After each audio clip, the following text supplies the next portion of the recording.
1. Charlotte Holloway. There was something strange going on at 247 Maple Street, and all the neighbors knew it. It wasn't the kind of strangeness that was openly discussed, but the kind that stuck in your throat, that made people look away when they passed by that red brick house. It was an uneasy feeling, like when you feel like you've forgotten something important but can't quite remember what. The woman who lived there, Charlotte Holloway, had a secret no one could decipher, and that mystery was about to reveal something that would forever change how that community viewed Sundays.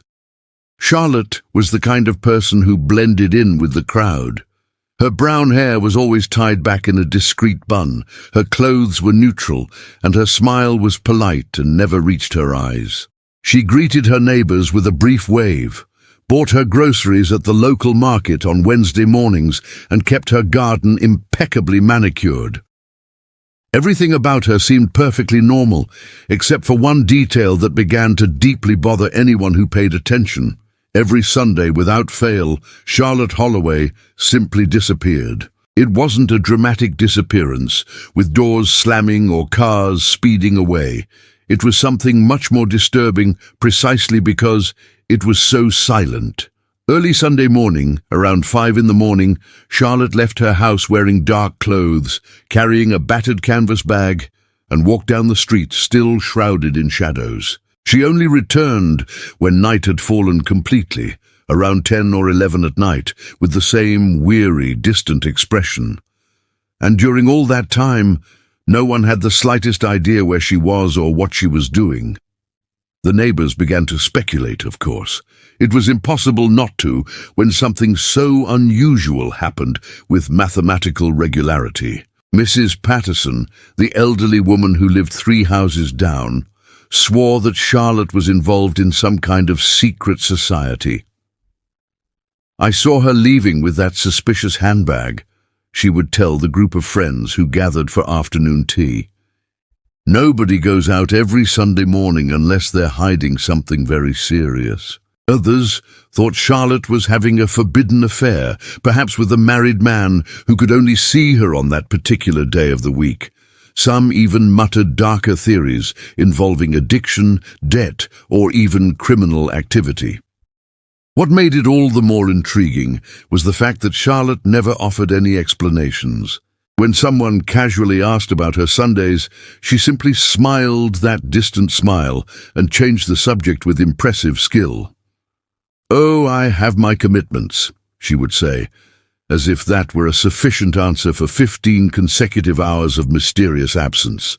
And the more she evaded the question, the more the neighbors' curiosity grew, fueling ever more elaborate and improbable theories. Charlotte's husband, Robert Holloway, did nothing to shed light on the mystery. He was a quiet man, working as an accountant for a downtown firm, and seemed completely oblivious or indifferent to his wife's Sunday disappearances. When questioned, Robert would simply shrug and say, "Charlotte has her own things to do. I don't get involved." This response only heightened suspicion. How could a husband be so indifferent to his wife, disappearing for 15 hours every week? Was he complicit in some terrible secret? Or did he simply no longer care about the marriage? The couple's daughter, Emily, a 16-year-old, also seemed shrouded in the same veil of silence. She was a smart girl, got good grades in school, and had a small but close circle of friends. But when it came to her mother's Sundays, Emily closed herself off like a clam. "It's her thing," was all she would say, her tone a mix of defensiveness and something that sounded very much like sadness. There were moments when Emily would look at her mother with an expression that was impossible to decipher, a mix of admiration, concern, and something deeper that no one could quite name. As the months passed, the mystery of Charlotte's Sundays became something of an urban legend in the neighborhood. Children invented fanciful stories about her being a secret spy or a superhero in disguise. Teenagers made bets on where she really went, and adults did what adults do best. They judged, speculated, and created narratives that spoke more about their own fears and fantasies than about the truth. But the truth, when it finally came to light, would be more surprising, more moving, and more profound than any theory those neighbors could have imagined. Charlotte Holloway's secret wasn't about cheating, crime, or any kind of sordid scandal. It was about something far more fundamental to the human experience, something we all, at some point, must confront: the need to find meaning in a life that sometimes seems to have lost all meaning. And when that secret finally came to light, it wouldn't just answer the question about Charlotte's Sundays, but it would make each person rethink their own choices, their own silences, and the secrets we carry within ourselves. What did Charlotte do every Sunday? Why was this ritual so important that she maintained it for years, without a single failure, without offering explanations to anyone?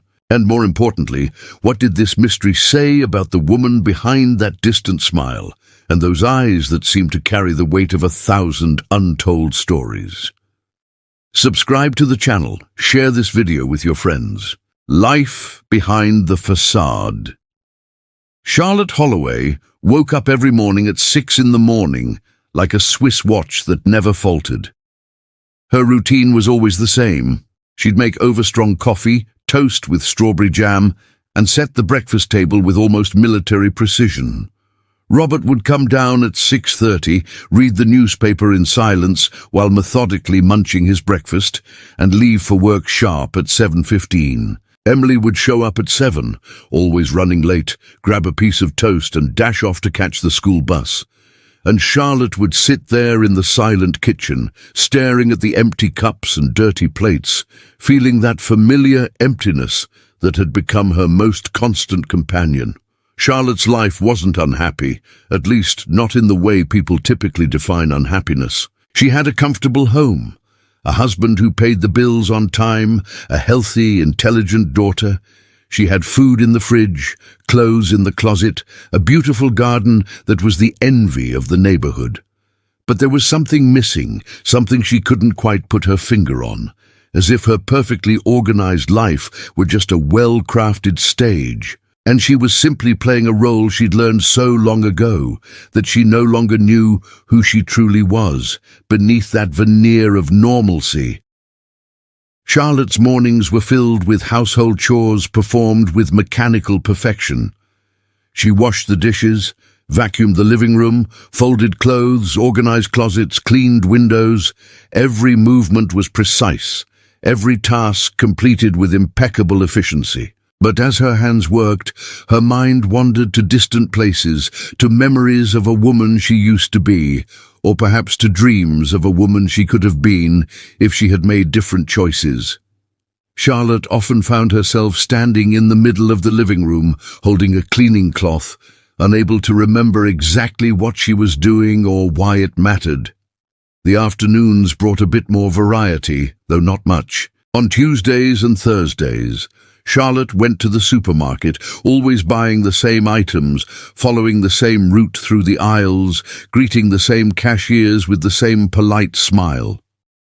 On Wednesdays, she attended a reading group at the local library, where middle-aged women discussed novels that spoke of lives far more interesting than their own. Charlotte rarely spoke at these meetings, only listening, jotting down thoughts she never shared, and returning home feeling even more invisible than when she had left. Charlotte's relationship with Robert had evolved into a kind of peaceful coexistence over the course of their 23 years of marriage.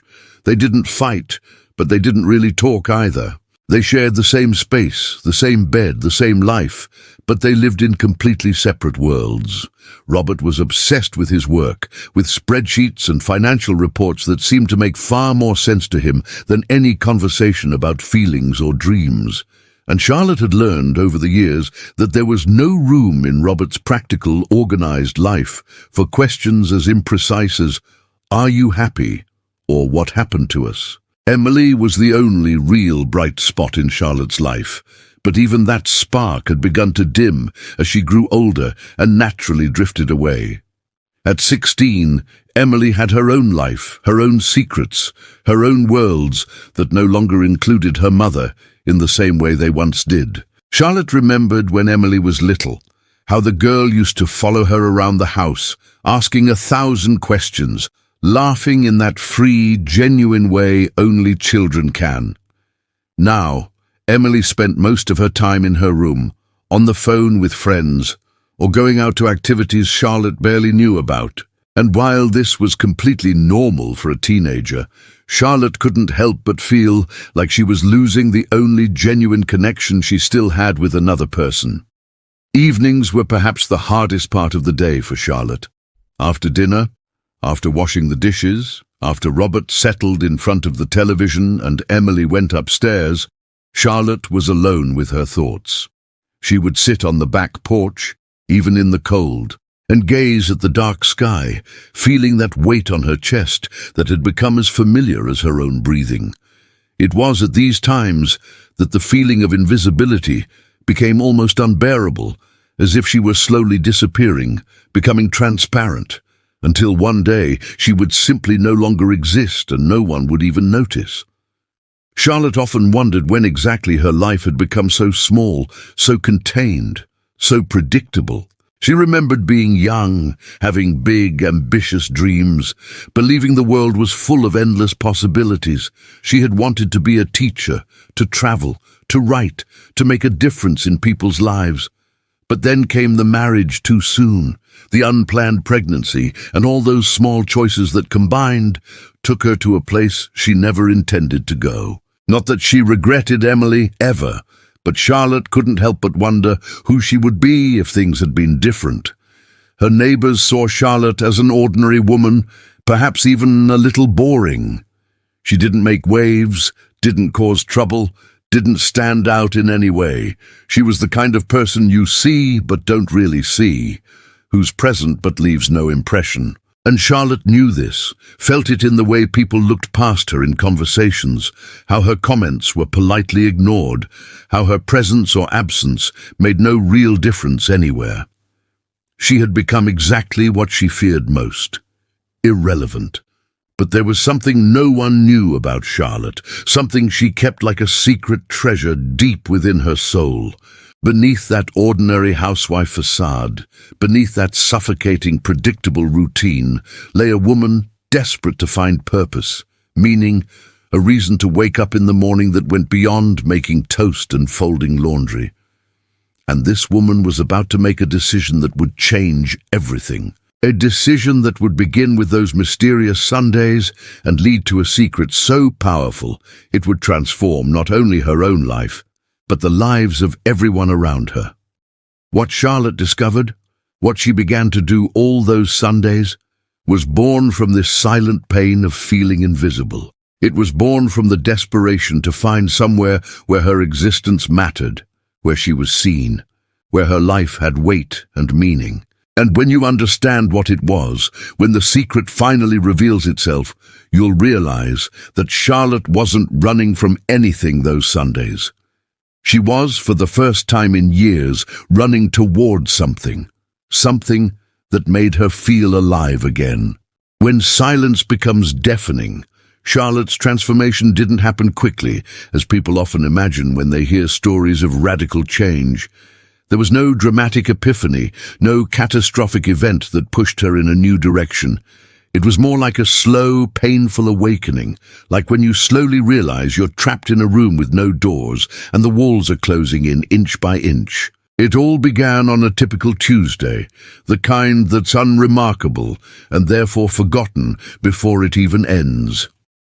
Charlotte was at the supermarket, pushing her cart down the cereal aisle, when she spotted an old schoolmate, Sarah Mitchell. They had been close friends in their youth, sharing secrets, dreams, plans, and the brilliant future that awaited them. Charlotte approached with a genuine smile, ready to hug her old friend, but Sarah looked straight at her and didn't recognize her. She simply walked right past without a flicker of recognition in her eyes, as if Charlotte were just another anonymous face in the crowd. That moment hit Charlotte like a punch to the gut. She stood there, the pain of realizing you'd become so insignificant that even people who once knew you intimately could no longer see you. Charlotte returned home that day in silent shock. It was that night, lying next to Robert, who snored softly, oblivious to the emotional hurricane raging inches away, that Charlotte made a decision. She couldn't go on like this. Not anymore. Something had to change. She needed to find a way to feel that her life mattered, that her existence made a difference in the world. But what? What could a 42-year-old woman with no career, no obvious talents, nothing to set her apart, do to find meaning? The following Thursday, during the book club meeting, one of the women in the group casually mentioned that she was looking for volunteers for a community project. Charlotte would normally let such a comment pass unnoticed, as she always did, remaining safe in her invisibility. But something had changed after the supermarket incident. A small but insistent voice inside her whispered, "What if you at least tried? What if there was something more?" So for the first time in years, Charlotte raised her hand and offered. It was a simple gesture, taking only 2 seconds, but it opened a door Charlotte hadn't known existed. The project was at a homeless shelter located on the poorer side of town, an area Charlotte normally avoided. The coordinator, an energetic woman named Patricia, explained that they needed volunteers to serve meals on Sundays, the only day of the week the shelter offered a full hot lunch. Sundays. Charlotte felt something tighten in her chest when she heard this. Robert always spent Sundays watching football games or pursuing his solitary hobbies. Emily slept in and then went out with friends. No one would notice her absence. No one would miss her. The first Sunday Charlotte went to the shelter, she was terrified. She left home at 5 in the morning while it was still dark, carrying the canvas bag Patricia had given her with an apron and instructions. Something stronger than fear drove her forward. A desperate need to discover if there was something more waiting for her beyond this life that had become a silent prison. When Charlotte arrived at the shelter, an old peeling building that had seen better days, she could barely get out of the car. The inside of the shelter was exactly what Charlotte expected. Stained walls, a musty smell mixed with cheap disinfectant, broken chairs patched with duct tape. Patricia welcomed her with a tight hug, as if they were old friends. The other volunteers, a diverse group of people of all ages, greeted her with real smiles, not the polite, empty ones Charlotte was used to. And when the doors opened and people began to file in, Charlotte saw something in their eyes that shocked her deeply. Genuine gratitude. Charlotte was assigned to serve the food, a simple task that proved surprisingly meaningful. Each person who passed through the line received not only food on their plates, but also eye contact, a smile, a few kind words. And each of these people looked back at Charlotte, really saw her, genuinely thanked her for her presence. There was an elderly man named Frank who said this was his only hot meal of the week. A young mother with 2 young children held Charlotte's hands with tears in her eyes and said, "God bless you." A war veteran who shared stories as he ate slowly, savoring each bite as if it were a feast. For the first time in years, perhaps decades, Charlotte felt seen, not as someone's wife, not as someone's mother, but as Charlotte, a person whose actions mattered, whose presence made a tangible difference in the lives of other human beings. She handed out food for 5 hours straight that first Sunday, and when she finally returned to her car in the late afternoon, she was exhausted in a way she had never experienced before. It was the good kind of exhaustion, the exhaustion of having given something of herself to the world and received something in return, the feeling that the day had been worthwhile. Charlotte returned home that night feeling different, as if something inside her had been reconnected after being shut down for too long. Robert didn't even notice her prolonged absence, only absently commenting, "Where have you been?" As he flipped through the television channels, Emily was on the phone, absorbed in her own teenage world, and Charlotte realized that her family had grown so accustomed to her invisibility that her physical presence or absence made no real difference to them. But for once, it didn't hurt her in the same way. The following Sundays became the center of Charlotte's life, the point around which everything else revolved. During the week, she performed her usual tasks, but now there was an anticipation, a welcome anticipation for the coming Sunday. Charlotte began thinking about the people at the shelter during the week, wondering how they were doing, if they'd managed to find a warm place to sleep, if they were eating properly. She began bringing small extras, things she bought with her allowance, small kindnesses that made a difference, clean socks, chocolate bars, tissues. But Charlotte knew she needed to keep it a secret. Not because there was anything wrong with volunteering, but because she knew Robert well enough to know he would question the waste of time, that she had responsibilities at home, that it was too dangerous for a middle-class woman to risk. And Emily was at an age where she would be embarrassed if her friends found out her mother spent Sundays serving food to homeless people. As time passed, Charlotte began to feel stronger, more present, more real. People at the shelter knew her by name, asked about her week, and shared their stories with her. Charlotte was no longer invisible there. She was Charlotte, the kind volunteer who always had an encouraging word and a genuine smile. But secrets always come at a price, and Charlotte was about to discover that keeping such a significant part of herself hidden would have consequences she couldn't have foreseen. When secrets start to weigh you down. 6 months had passed since Charlotte began her secret Sundays at the shelter, and the transformation in her was undeniable, at least to those who really paid attention. She walked differently, her shoulders a little straighter, her gaze a little less distant. But ironically, or perhaps predictably, the two people who should have noticed these changes, Robert and Emily, were so absorbed in their own lives that they saw nothing beyond what they had always seen. The reliable wife and mother who kept the household running like a well-oiled machine. However, the neighbors noticed. And when neighbors notice something out of the ordinary, especially in suburban neighborhoods, where the monotony is broken only by gossip and speculation, they don't just notice, they investigate.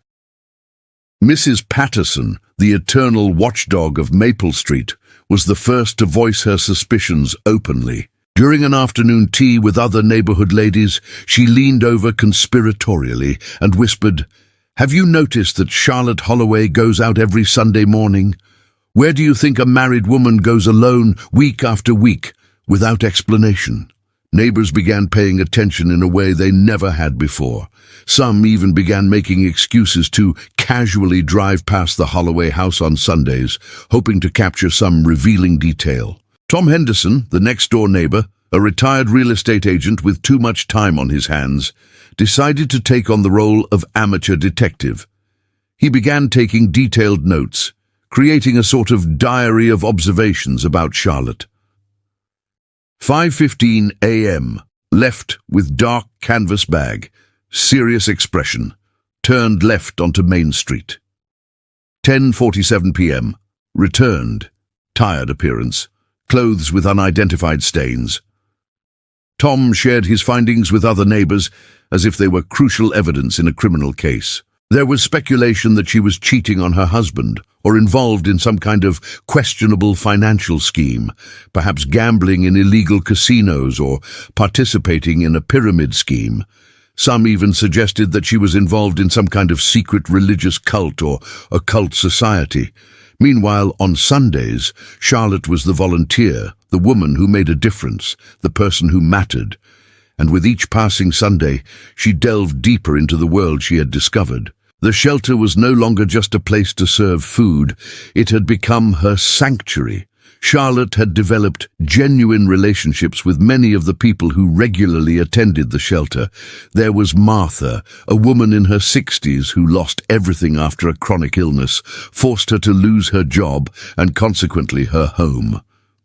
Martha had been an English teacher, just as Charlotte had dreamed of being, and the two would spend hours talking while washing dishes together. There was also James, a young man in his 20s who had fled an abusive family and was trying to rebuild his life from scratch.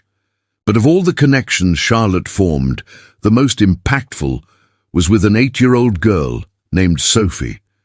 Sophie came to the shelter with her mother, a young woman named Rachel, who was trying to escape an abusive relationship. Sophie was quiet, shy, with wide, frightened eyes that seemed to have seen things no child should see. Charlotte felt drawn to the girl in an almost maternal way, perhaps, because she saw in Sophie the vulnerability she herself felt deep inside, hidden beneath layers of domestic competence and polite smiles. Charlotte began bringing Sophie special things, coloring books, crayons, small toys she bought from second-hand stores. She spent time with the little girl, drawing and talking, building a bridge of trust that slowly began to bring light back into Sophie's eyes. And when Sophie finally smiled at Charlotte for the first time, a genuine, carefree smile that completely transformed her little face, Charlotte felt her heart expand in a way she hadn't experienced in years. But keeping this secret was beginning to take its toll. Charlotte felt the tension building in her body, the anxiety of protecting this precious world she had built for herself. She began to have nightmares about being discovered, about Robert demanding she stop, about Emily being embarrassed, about everything being taken from her before she was ready to let go. Charlotte knew she would eventually have to tell the truth, but she was afraid that once exposed, the magic of her Sundays would dissipate like smoke in the wind. Lies, even lies of omission, have a way of accumulating and building up weight. Charlotte made vague excuses when questioned, saying she was taking care of personal matters or doing some things that needed to be done. Robert never pressed, too content with his own routine to genuinely care. But Emily was starting to ask more questions, and Charlotte could see the suspicion growing in her daughter's eyes. Teenagers have a special radar for detecting when parents are hiding something, and Emily was clearly sensing something was different about her mother. It was a Friday night at dinner that Emily finally confronted Charlotte directly. "Mom, where do you really go on Sundays?"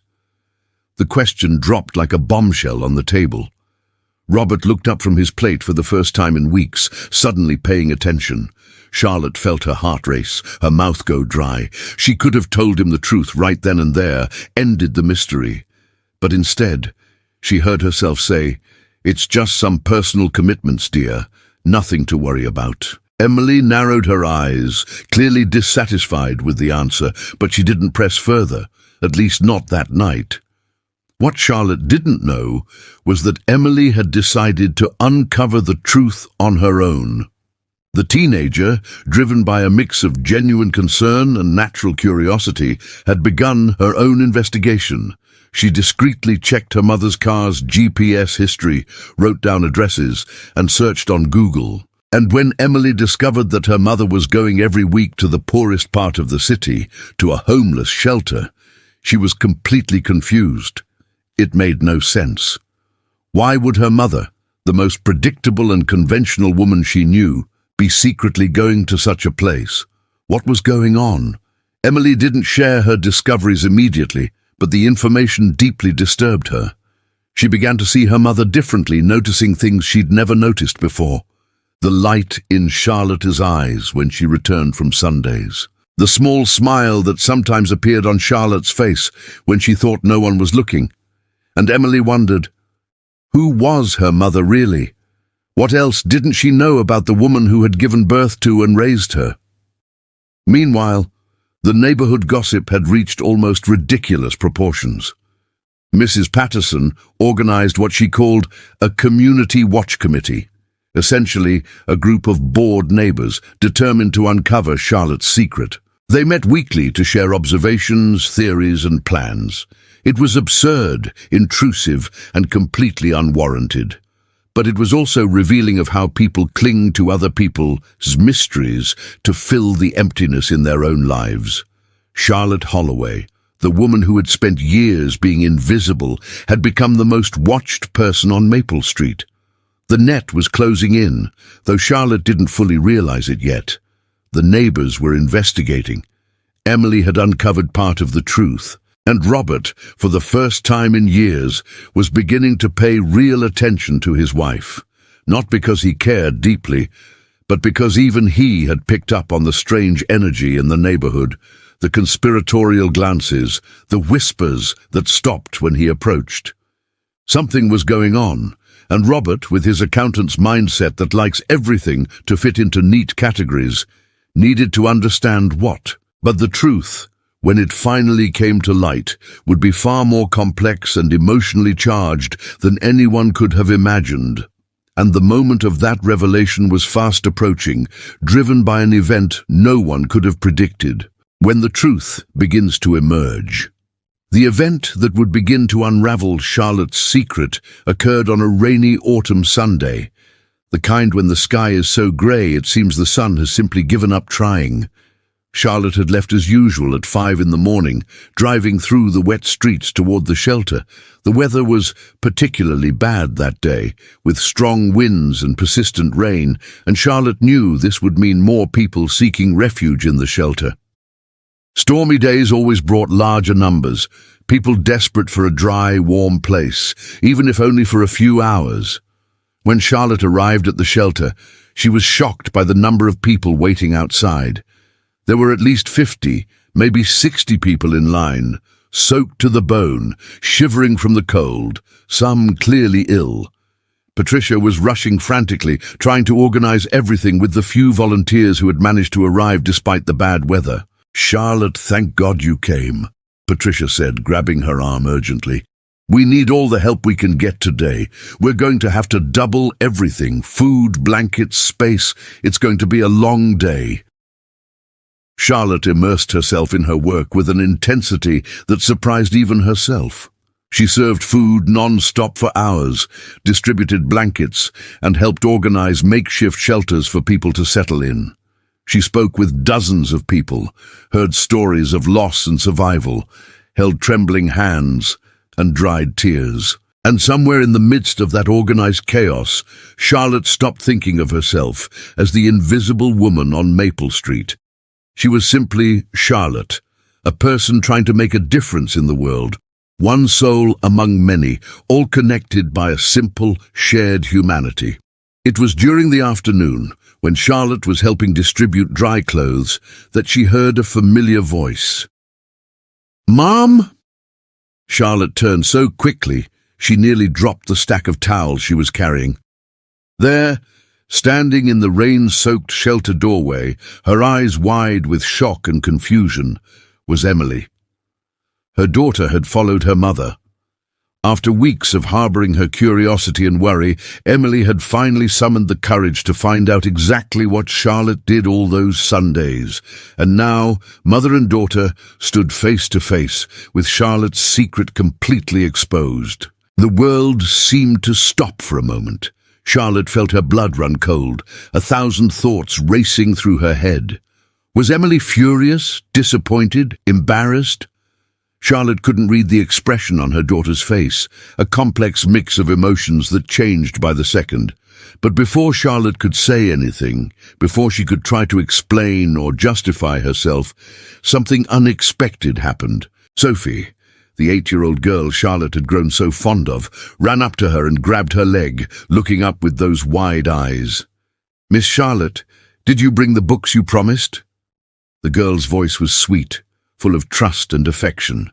Emily watched the interaction, saw her mother bend down to Sophie's level, saw her face light up with a genuine smile, saw her pull out some children's books from the bag she always carried. She saw Sophie hug Charlotte tightly, saw other people at the shelter greet her mother by name, with genuine smiles and evident gratitude.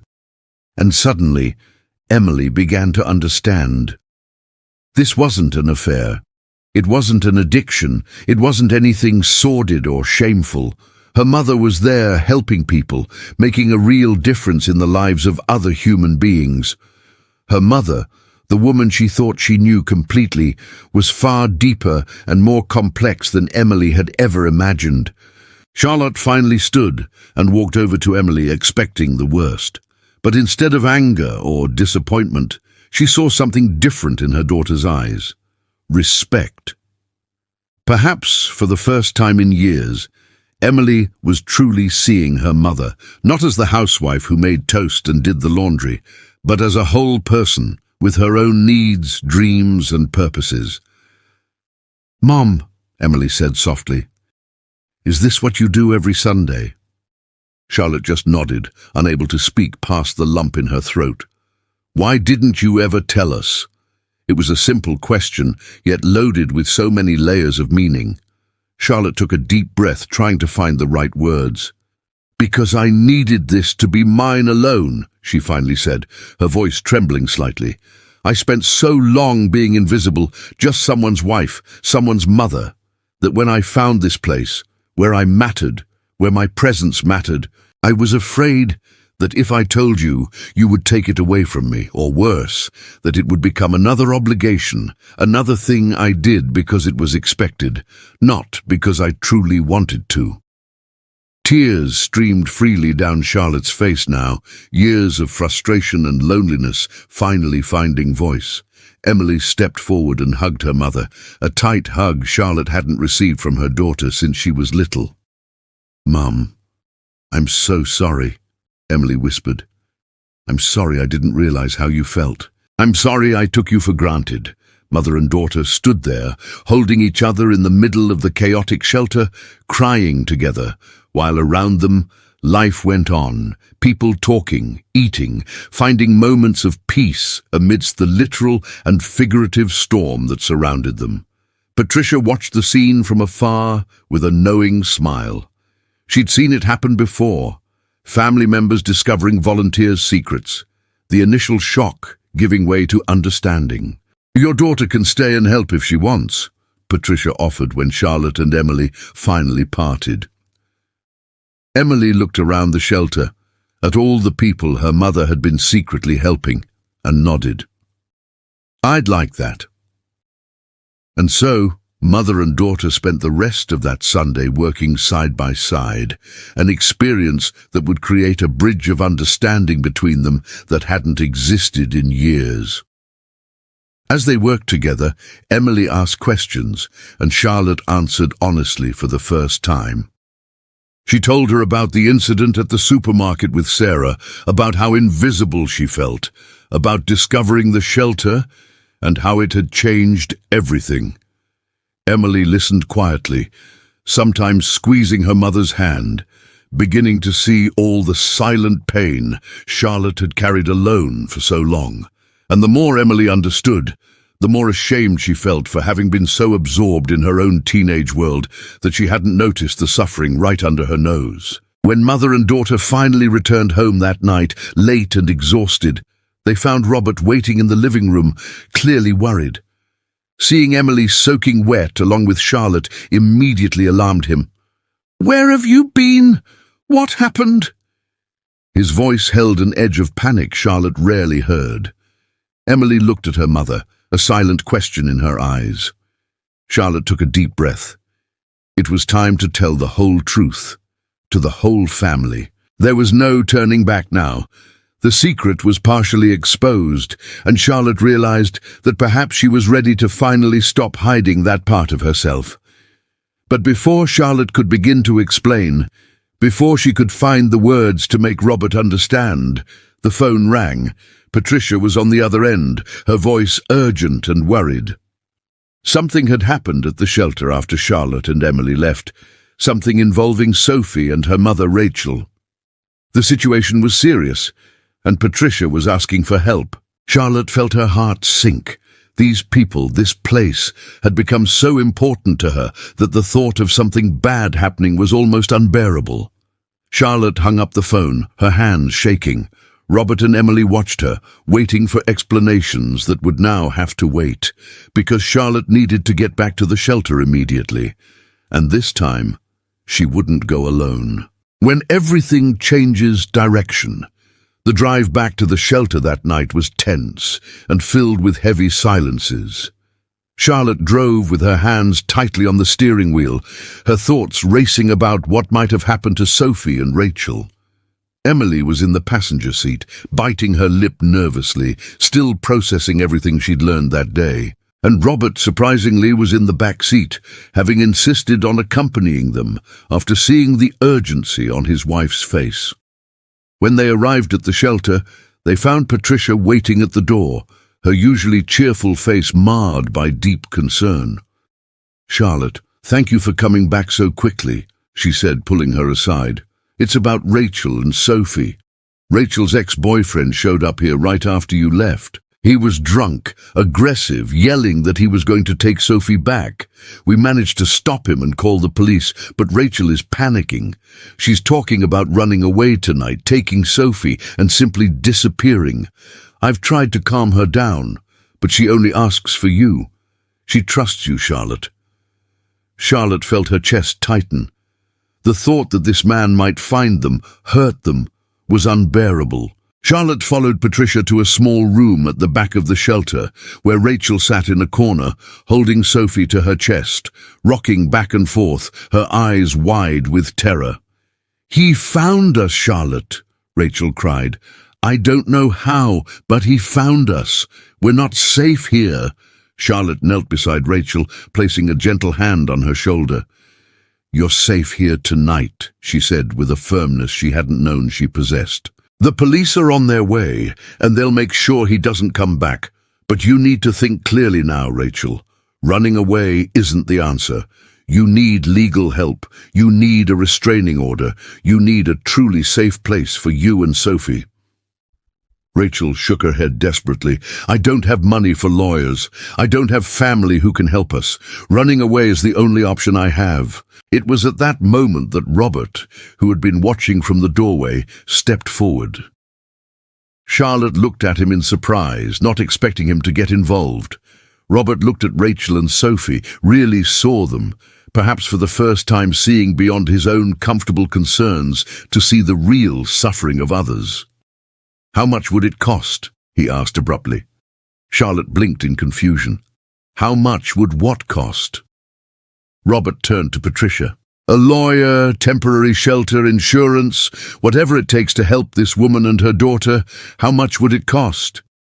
"Well, a domestic violence lawyer, plus a few months in a specialized safe house, probably somewhere around $5,000 to $7,000 to start." It was a significant sum, but not impossible. Robert nodded, as if making a business decision. "I'll cover it." The silence that followed was absolute. Charlotte looked at her husband as if she were seeing a stranger. "Robert," Charlotte began, but he held up his hand. "I know I've been absent, but seeing you here tonight, seeing what you've been doing all these Sundays, seeing how these people look at you, how you matter to them." Emily, who was standing next to her mother, smiled with tears in her eyes. She took Charlotte's hand and squeezed. "I want to help too, Mom. Can we use the money Grandma left me? I know it was for college, but this seems more important right now." Charlotte looked at her daughter, at her husband, feeling something break inside her, but in a good way, like ice melting after a long, brutal winter. Rachel stared in disbelief at this family of strangers who had appeared to save her.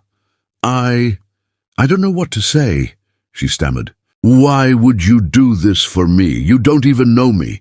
Charlotte smiled, squeezing Rachel's hand. "Because everyone deserves to feel safe. Everyone deserves a chance to start over. And because someone needs to care. Someone needs to see you, see Sophie and say, 'You matter, your safety matters, your lives matter.'" But the night still held more surprises. As Patricia began making calls to organize legal help and safe shelter for Rachel and Sophie, another group of people arrived at the shelter. To Charlotte's utter shock, they were her neighbors, Mrs. Patterson, Tom Henderson, and several others from Maple Street. Charlotte felt her stomach sink. They had discovered where she spent her Sundays. She imagined judgment, gossip, perhaps even ridicule. But instead, Mrs. Patterson approached with an expression Charlotte had never seen on the woman's face. Genuine humility. "Charlotte," Mrs. Patterson began, her hands nervously twisting an expensive purse. We followed you. Tonight. I know it was intrusive and wrong, but we were so curious about your mysterious Sundays that—" She trailed off, looking around the shelter, seeing all those people in need, seeing the real work happening there. "We thought you were doing something bad, but when we got here and saw what you really do, how these people know you and care about you—" Tears began to stream down Mrs. Patterson's made-up face.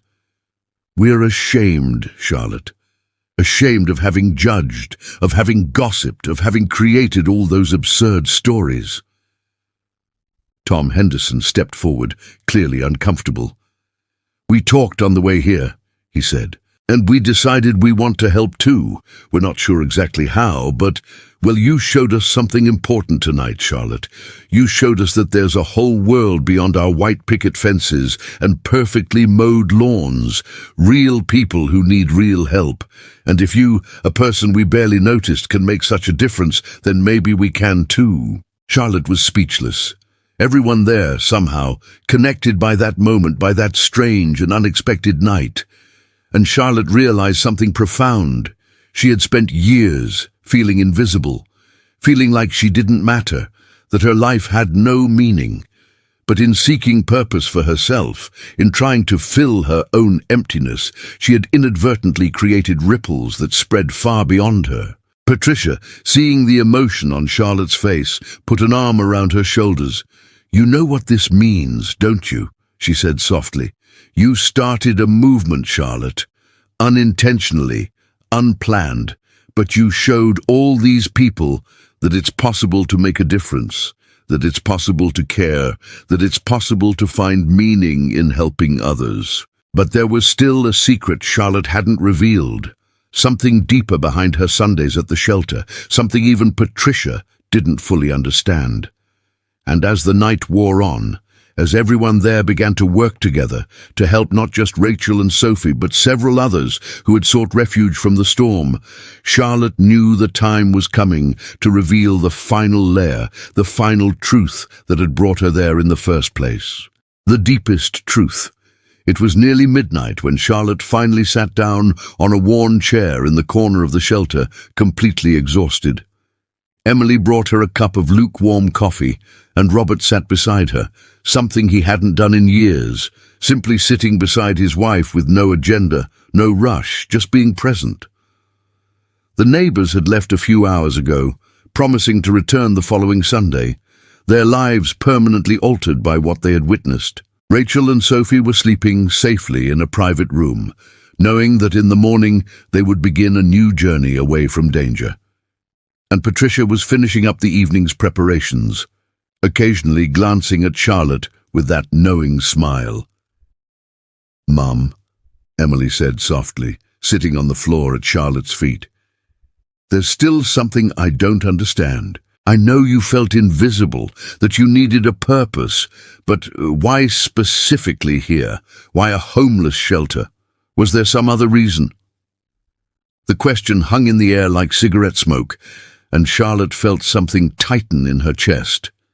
She knew this moment would come, knew she would eventually have to reveal the deeper layer, the truth that even she herself hadn't fully faced until she started her Sundays there. Charlotte took a deep breath, her hands trembling slightly around her coffee cup.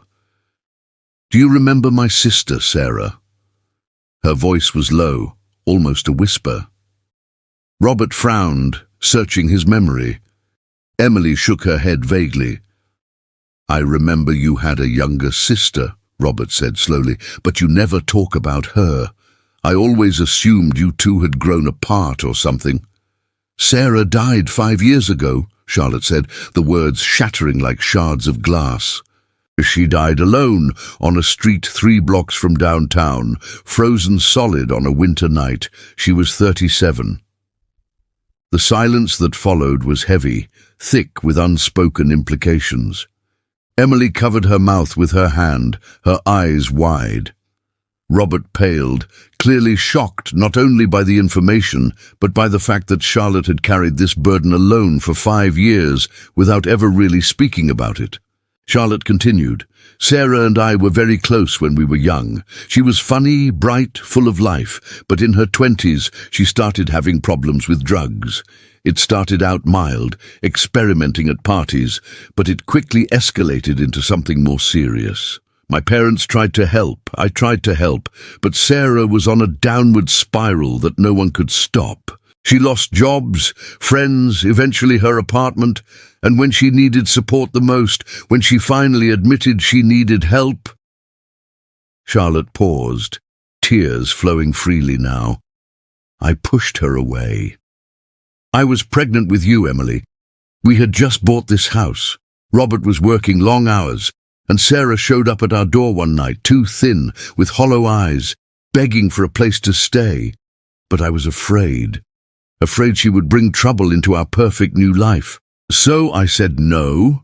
I told her she needed to work through her own problems first. I shut the door on my own sister.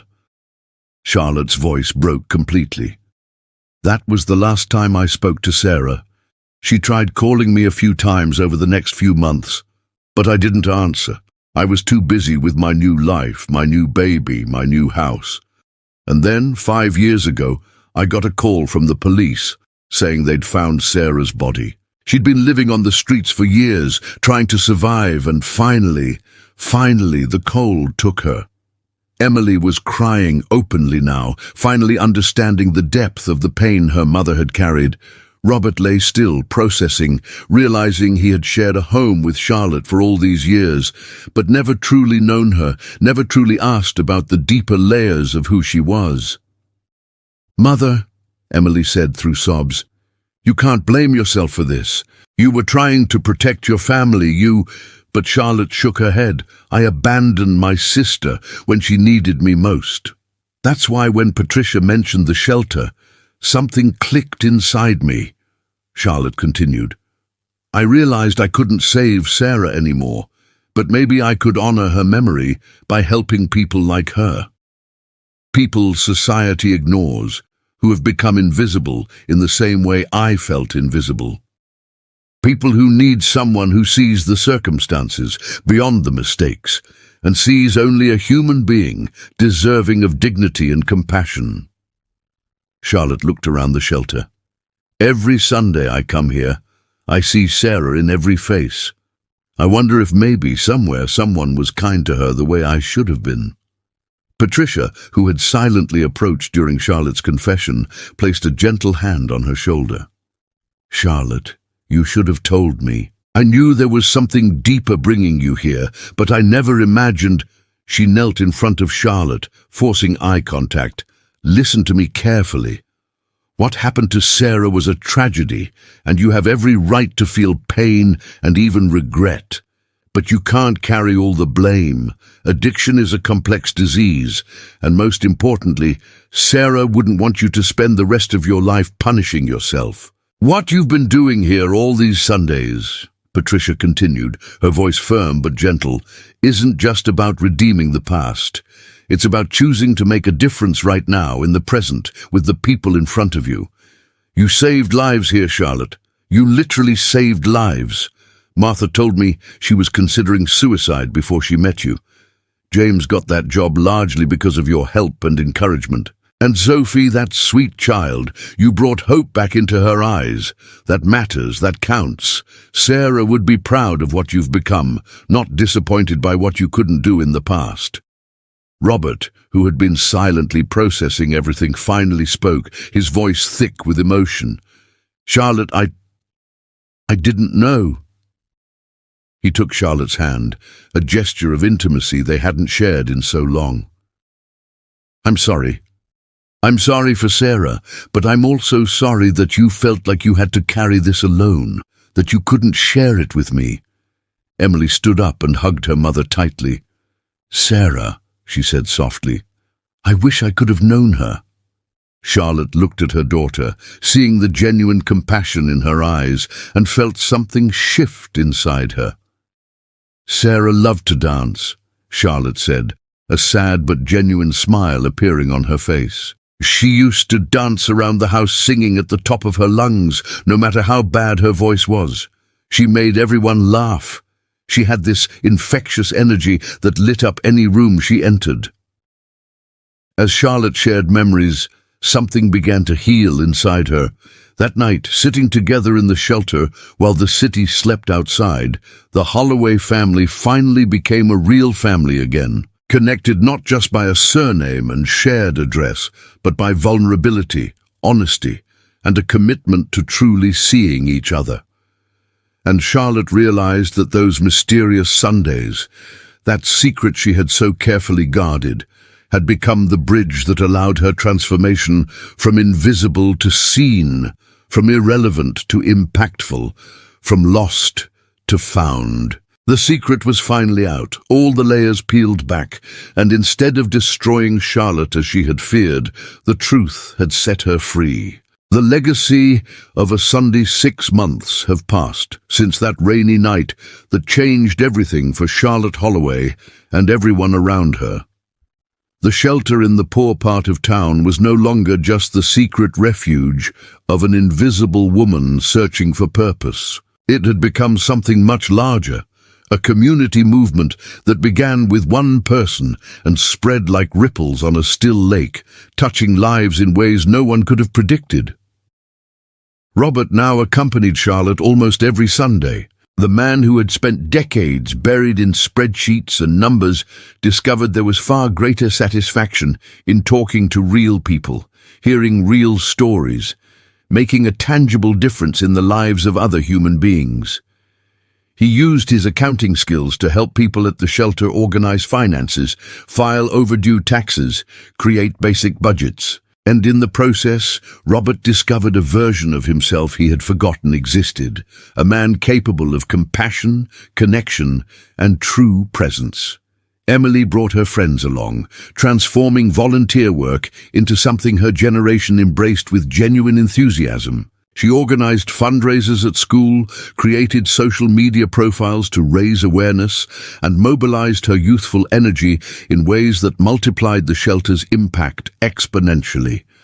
And in the process, Emily developed a relationship with her mother that was deeper, more authentic than anything they had shared before. They talked now, really talked, about fears and dreams and everything else that mattered. The neighbors on Maple Street, those who had spent so much time speculating and judging, became some of the most dedicated volunteers. Mrs. Patterson used her formidable organizational skills to coordinate donations. Tom Henderson applied his business experience to help people write resumes and prepare for interviews. The entire neighborhood had been transformed by Charlotte's example, transforming it from a place of polite superficiality to a genuinely connected and engaged community.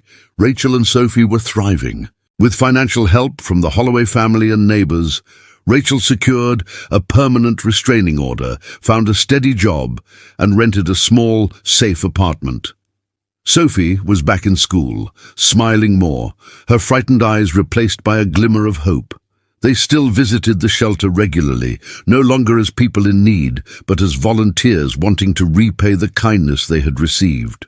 The cycle of compassion continued. Charlotte was no longer invisible, but interestingly, she was also no longer desperately seeking to be seen.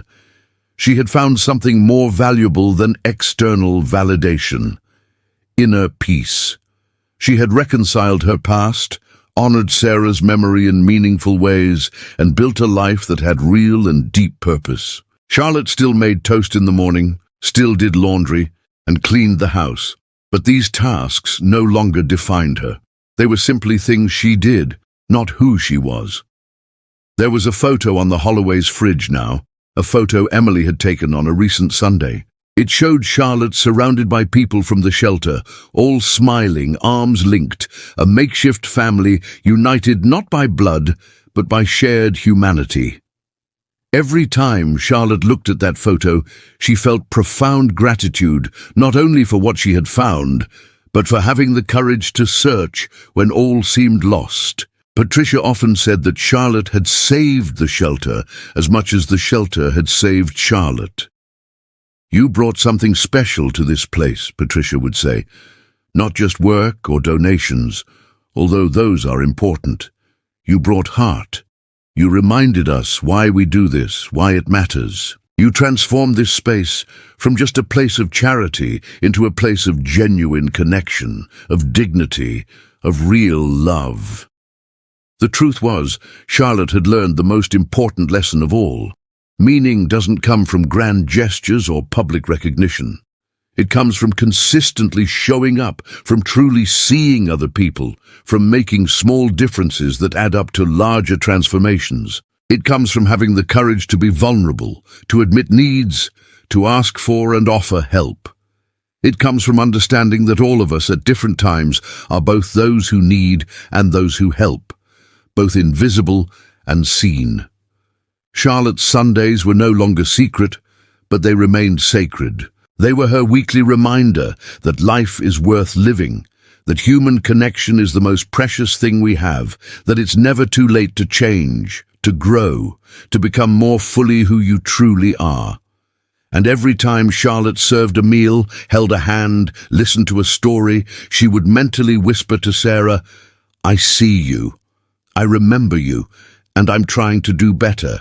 The woman who disappeared every Sunday was no longer disappearing. She was finally showing up for herself, for her family, for her community, and for a world that desperately needs more people willing to see beneath the surface, beyond the circumstances, straight to the heart of the shared humanity that connects us all. What about you? When was the last time you truly saw someone? When was the last time you allowed yourself to be seen? Is there a part of you that's disappearing, that needs space to exist, to matter, to make a difference? Share your thoughts in the comments below. Your stories, your struggles, your triumphs matter. You matter. Thanks for watching. Subscribe to the channel and share this video with your friends. And remember, you're never as invisible as you think, and it's never too late to start showing up.